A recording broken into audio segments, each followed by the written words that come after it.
First, you have some time to look at questions 1 to 6.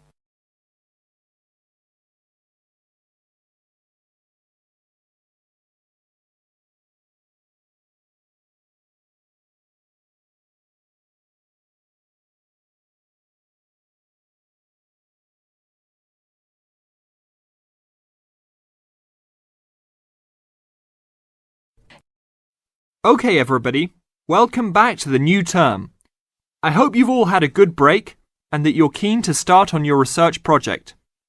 What I'd like to do this morning is to give you a chance to ask questions about the project, requirements, ways of approach, how to get help if you need it. Today is informal. It may be already written on paper, but it's nice to have an opportunity to have it confirmed. So, any questions? Dr. Archer, is there a confirmed due date yet to hand it in? Yes, I can now confirm that it's 16th of July, not 15th as first advised. Okay? And what about the word limit?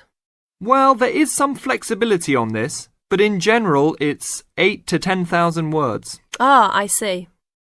And you can choose your topic, anything from years 2 and 3. Yes? I still can't work out what I want to do it on.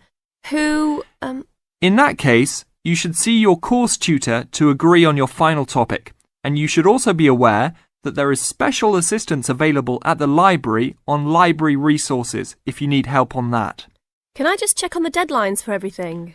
Certainly. Look, let me write it on the board when each stage should be completed. First of all, you've got to work on your basic project outline, and that's due in to your course tutor by 21st of February. Which is only 2 weeks away, so you need to get cracking on that.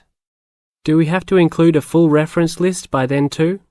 No, your reference list is due on 6th of April, which is 1 week later, so you have time to discuss this with your tutor. And when should we be doing the research? Well, that's over a 1-month period, essentially April to May. And the write-up? Well, you need to do quite a bit of research before you get going on your writing. So that's really May to July, with a due date for handing in on the 16th. Any more questions? Before you hear the rest of the conversation, you have some time to look at questions 7 to 10.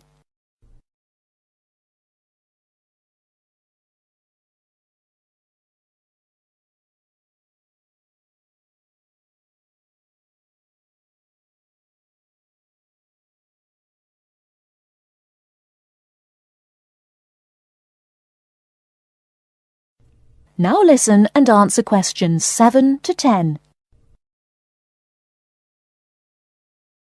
Well, sir, just some advice really. It's about the research approach. Would you advise us to use some case studies? Well, Larry, I know these can be difficult to arrange sometimes, but I really feel they are of great benefit in this subject. You can always talk to your tutor if you're having difficulty. Yes? I've looked over some previous research projects that are in the library. Is that a good idea, sir? I heard. Okay. I don't think you should go through them in detail, especially at this early stage, or you might end up being influenced by them more than you realise. But yes, it really is about the best guide you can have to what's required to what's expected in this type of project. Sorry, Judy, I butted in on you. That's all right. It's just that I noticed one project was a joint one. They worked together as a pair. Is that a good idea? Yes, I remember that paper.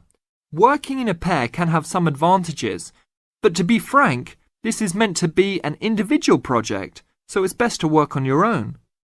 About using subjects, is it okay if we use family members? Your own relatives? I don't see why not. They probably offer some advantages in terms of availability, although you need to guard against possible effects on your research outcomes. So, you can if you want. Perhaps you should discuss this with your tutor if you plan to use relatives, so you can approach it in the best way. Okay, thanks. Okay then. Well, I hope we've been able to sort out a few things. You're welcome to see me at any time, or drop me a note if you have any more queries. Fine, thanks. That is the end of part 1. You now have half a minute to check your answers.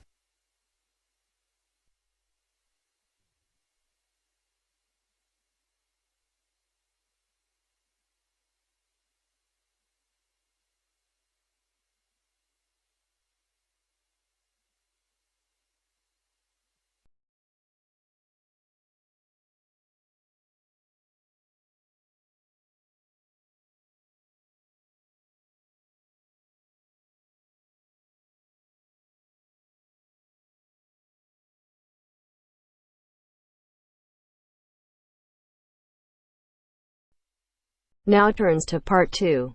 Part 2. 2. You are going to hear a talk given by an international student. First, you have some time to look at questions 11 to 16.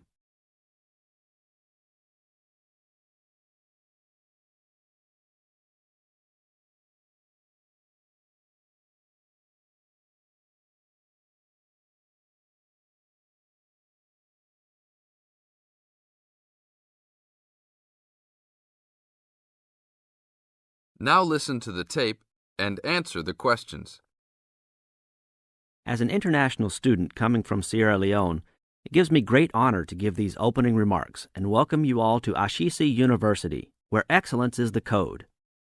I believe I speak on behalf of my fellow colleagues when I say we feel that we are the most fortunate and privileged university students in Ghana. You may ask, what is the basis of such a conclusion? And I will simply say to you, in which other tertiary institution in Ghana do you find the same level of IT infrastructure and facilities available to students? Where also do you find such a low ratio of students to lecturers and computers? In which other educational institution do you find 55% of students on some sort of financial aid, who in addition enjoy services and benefits such as job placement after graduation, on-campus employment that pays above the minimum wage, a supply of textbooks, and access to online databases? Ladies and gentlemen, there is no other institution of higher education in Ghana today that matches the learning environment and the quality of instruction at Ashesi. I could continue listing reasons why we students feel this way, but I only have 5 minutes for this speech. Believe me, I could go on for hours. At Ashesi, everyone is considered a leader and is treated special. Ashesi equips us with the necessary determination, strength, and belief in ourselves to be able to achieve our goals. We are being taught to think outside the box and to question and challenge our assumptions about the world we live in. This, ladies and gentlemen, is one of the benefits of a liberal arts education, which seeks to broaden our intellectual capacity.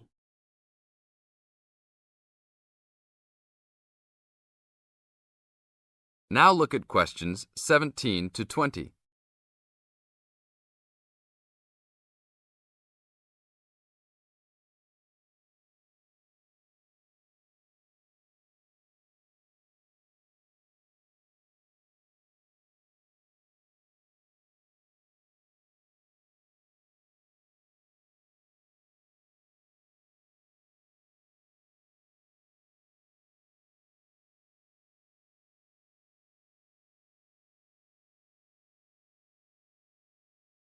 As the talk continues, answer questions 17 to 20. At Ashesi, we are also exposed to real-life situations and learn how to deal with them through a practical and vigorous academic program, as well as various seminars in which prominent leaders in their professions are invited as guests to interact and share their knowledge and experiences. Some people, even some of you in this audience, may believe that tuition at Ashesi is too high, but I say to you that the students here are unanimous in saying it is worth it. Not because we all come from well-to-do families, but because when it comes to one's education, you need to aim at getting the best from the right place. One's education defines who you are and what your perception of life and society will become. Ashesi offers us a top-quality education which meets high international standards. This is due to the strong linkages the school has established with 3 of the very best schools in the United States, namely Swarthmore College, which is ranked as the best liberal arts school in the U.S., UC Berkeley, and the University of Washington. In addition, Ashesi has recruited an excellent faculty consisting of lecturers from various countries, including Ghana, the UK, and the United States. These lecturers are among the best in their respective academic fields. I believe this is the school's greatest asset, a strong and knowledgeable team dedicated to achieving successful results from their students and who also love their job. I would like to end with a personal message. My fellow students, because we are among the most privileged in our society, we should take responsibility for our own destinies, make our parents proud, and create a legacy for those that follow us and Africa as a whole. We must give back to our society after completing school and achieving our goals in life, which I believe we all can if we properly utilize our time and take advantage of all that is offered here at Ashisi. That is the end of part 2. You now have half a minute to check your answers.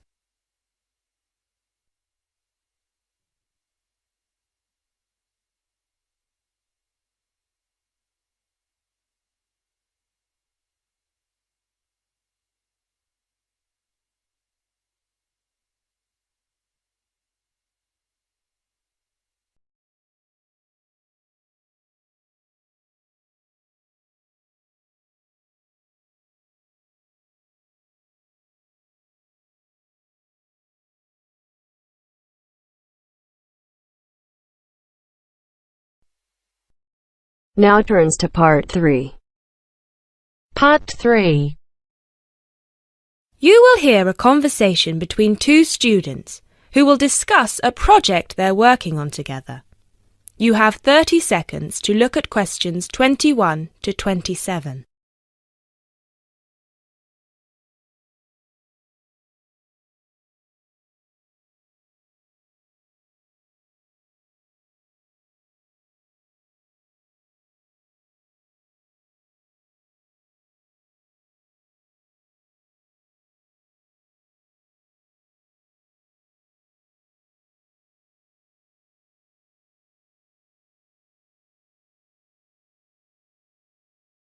Hey Jess, glad you could make it. We've got a lot to discuss. Hi Matt. Yes, sorry I'm a bit late. I did bring all my notes with me. Yes, me too. Where shall we start? Well, I think it would be a good idea to clarify our objectives just one more time. Yes, good idea. Okay, here we are. We need to record, photograph, and identify the plant species in 10 1-square-meter plots. Does it say anything about where these plots should be and how they should be laid out? Ah, here it is. It says that all the plots need to be no more than 10 meters apart. And how do we choose them? Ah, this is the fun part. I remember this. Here we are. Make a 1-meter square frame using bamboo sticks available from the department stores. Yes, we've already done that. I know, I'm just reading the whole section. Okay. One person stands roughly in the middle of the chosen area and throws the frame. The other person uses a tape to mark out the square where the frame landed and returns frame to thrower. The thrower then turns a few degrees on the spot and throws again. The thrower must turn slightly after each throw and vary the force of the throw until after the 10th throw they are pointing in almost the same direction as the first. That sounds a bit complicated. That's only because it's all in writing. It's just a simple throw, turn, throw, turn, throw, turn until we have 10 squares. And I guess you want to do the throwing. Well, if you don't mind. I'm sure you'll be more accurate at marking the squares. Yes, I am sure I am, and I'm sure you've got a stronger throwing arm.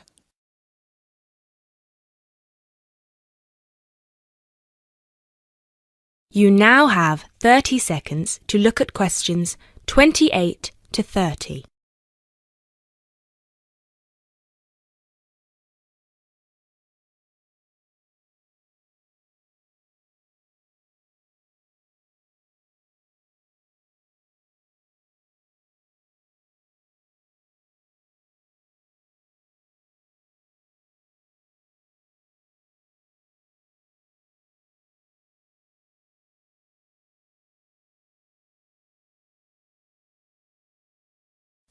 Okay, good. We've got that sorted. Now we need to decide where to go. Yes, I've been thinking about that and I've brought the map. Ah, well done. I forgot mine. Now, I've identified 3 possible locations, but they've all got some disadvantages. Okay, fire away. Well, the area around this lowland marsh could be interesting. There'll be a lot of interesting water plants here. Looks good, but what's the problem? Mainly that it's already a designated nature reserve, and I think there's already been a lot of research done here. Ah, I see.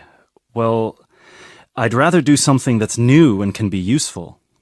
I agree. That's why I identified this area further west. See, here, behind the beach. Oh, yes, I see. That area there, where it's flat, but quite high. Exactly. If you look a bit further inland, you'll see that there are hills which will protect that area from strong north winds. I see. Excellent. But what's the problem? Just that it may not be very interesting. We know that the geology there is not conducive to a wide variety of plants. I agree. So what's your last idea? Well, I think this one is a bit of a winner, although I did want to show you the other two. Look up here, on the north coast. Where? See this bay? Well, I know that there's been quite a lot of studies done here, but a bit further to the east, behind this headland. No one has ever looked at that. Well, I certainly couldn't see any studies. That is interesting. And the plant life could be a bit different because of the shelter from the wind the headland provides. Exactly. Brilliant, Jessica. That's a great idea. We'll go there. Thanks. Now all we have to decide is when is a good time. That is the end of part 3. You now have half a minute to check your answers.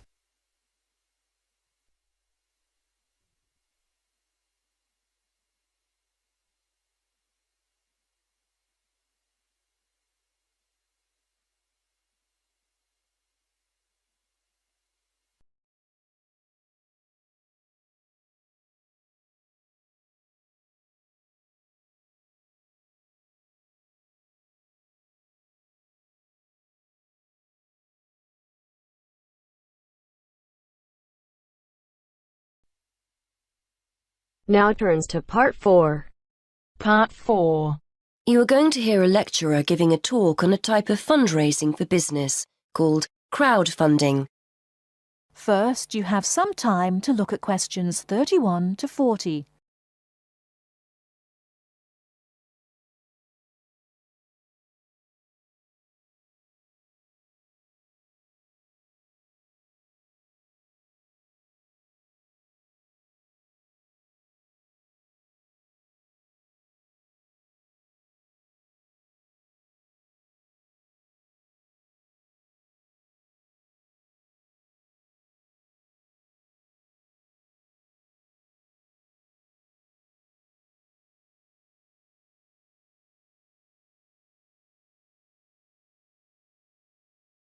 Now, listen carefully and answer questions 31 to 40.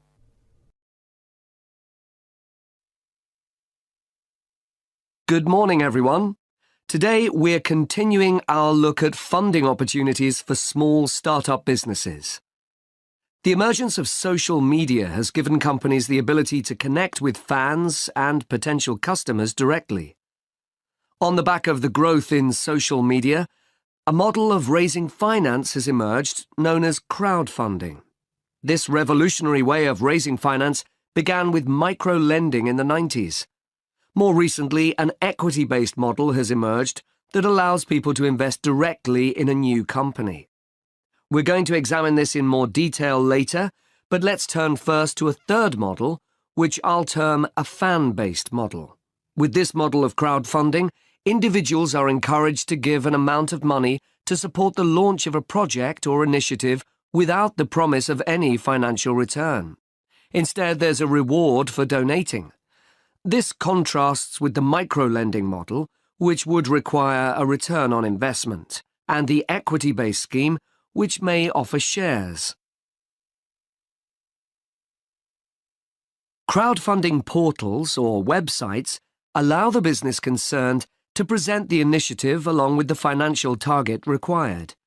There's a fixed time limit for fundraising, and if the target amount is reached, all donations are paid to the company or individual. Whether it's an author planning to write a new book, an independent film company looking to make a new film, or a technology company with an idea for an app, the person or company needing funding would turn to its fan base for support. This is managed through one of the many crowdfunding online portals that have emerged. Of course, a fan or supporter of a particular initiative is likely to give money anyway. But donation-based crowdfunding will often make donating even more attractive by offering a rewards-based incentive scheme. Let's take a film company, for example, that needs funding for a new film. For a small set donation, the donor might be offered a free ticket to the premiere or a DVD of the film. A larger set donation might be rewarded by the chance to attend a launch event when the film goes live. Those people who make bigger donations could even be offered the chance to meet the cast of the film, whilst the highest level donation could see the person's name mentioned in the film credits. For companies that already have a significant fan base, crowdfunding offers a fantastic opportunity to raise money quickly from a large number of people, each of whom donates just a small amount of money. Compare this to the time and effort that would be needed to sell your idea to investors or your bank manager, particularly in an age when raising finance can be difficult. The company may also have links with partner companies or organizations that run fundraising events. In this case, you can significantly increase participation by working with these organizations to promote your crowdfunding project. Another significant advantage is that you can reach out to your fan base for feedback on the project while it's being developed, thus making the final product more appealing. Crowdfunding enables you to raise awareness of the product at an early stage, thus increasing the potential for sales. With so many people behind you, it can also act as a great incentive to get the best possible product out on time and on budget. However, there are disadvantages to bear in mind. The model can be described as all or nothing. If you don't reach the monetary target required in the agreed time, all promises of donations are cancelled and no money is paid, leaving you back at square one. Should this happen, or still worse, you receive the funding but are unable to come up with the product, not only will your fans end up disappointed, but the portal will record the fact that you failed to reach your target, or that the initiative failed. Fulfilling all the pledges that you've made to people can also be very time-consuming. For example, remembering to send out copies of books or free cinema tickets can sometimes be forgotten in the excitement and frenzy of launching your product. People sometimes forget to factor in the cost of rewards when calculating profit margins. But these can be significant. And finally, if you have a small fan base, for example, you're a new company or have a small social media footprint, raising awareness of your initiative will be challenging. These drawbacks aside, donation-based crowdfunding is a wonderful opportunity for individuals or small startups to raise funds for that exciting new project, whilst reaching out and connecting to the people who are most likely to support and promote your work for you. That is the end of part 4. You now have half a minute to check your answers.